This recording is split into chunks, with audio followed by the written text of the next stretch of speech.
Ressources, posture, énergie, maman, partie 2. Je vais continuer sur cette image de mauvaise et bonne maman pour illustrer une subtilité qui, pour moi, a beaucoup d'importance et je pense que le monde en demande, vous allez peut-être comprendre. La mauvaise maman, c'est une façon de parler pour dire à cet instant T, c'était pas adapté dans l'intention de prendre vraiment soin de cet autre. Et ça sous-tend une expérience d'altérité. Et la bonne maman, c'est celle qui répond directement à ce besoin de manière simple, directe, sans d'aide technique, en quelque sorte, sans être contre-productif ou qui a un prix à payer, à un coût caché. C'est un petit peu essentialisé pour des raisons pédagogiques, binaires. Ça permet de comprendre et de naviguer dans un premier temps. Et puis voilà, je suis en train de nuancer un petit peu plus maintenant. Donc je vais donner un exemple.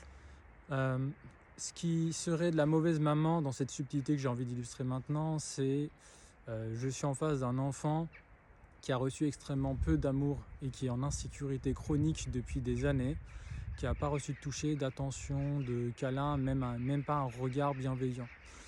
Avec une posture mauvaise maman, caricaturale, ça pourrait être, je me dis, dans l'absolu, l'amour, c'est la vie, c'est fantastique, je vais venir lui donner de l'amour et puis tout ira bien, ça va le ressusciter, ça peut être que bon.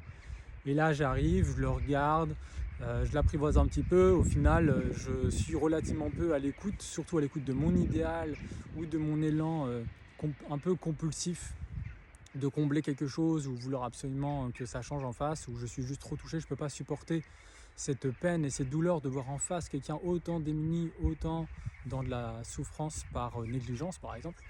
Et du coup je vais venir, je vais prendre dans les bras, je vais regarder, je vais le câliner et tout ça, et je vais être assez peu à l'écoute. Je vais appeler ça de la mauvaise maman en perspective de ce que je vais dire de la bonne maman maintenant dans cette même mise en situation.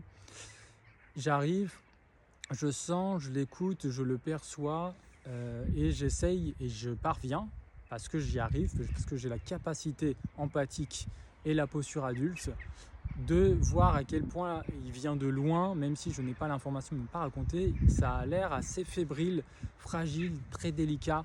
Et je vais essayer de, si je viens, venir tout doucement, poser peut-être une question ou juger que poser la question ce serait déjà trop, de sentir, et ma manière d'apprivoiser sera très très différente. Je vais essayer d'offrir, de mettre à disposition ce qui serait digeste. Et si jamais j'ai fait un peu trop, j'ai assez d'agilité pour vite reculer, je ne prends pas personnellement, je me sens libre en fait dans ce mouvement et dans cette rencontre, cette interaction. Ça va éviter en fait la dissonance cognitive qui pourrait être très très violente pour cet enfant qui s'est installé dans un sentiment de sécurité basé sur l'insécurité. Un changement drastique, ça demande beaucoup de douceur, d'amour et surtout de discernement. Et là, c'est un exemple de bonne maman. Vous comprenez pourquoi je donne beaucoup d'importance à cette subtilité.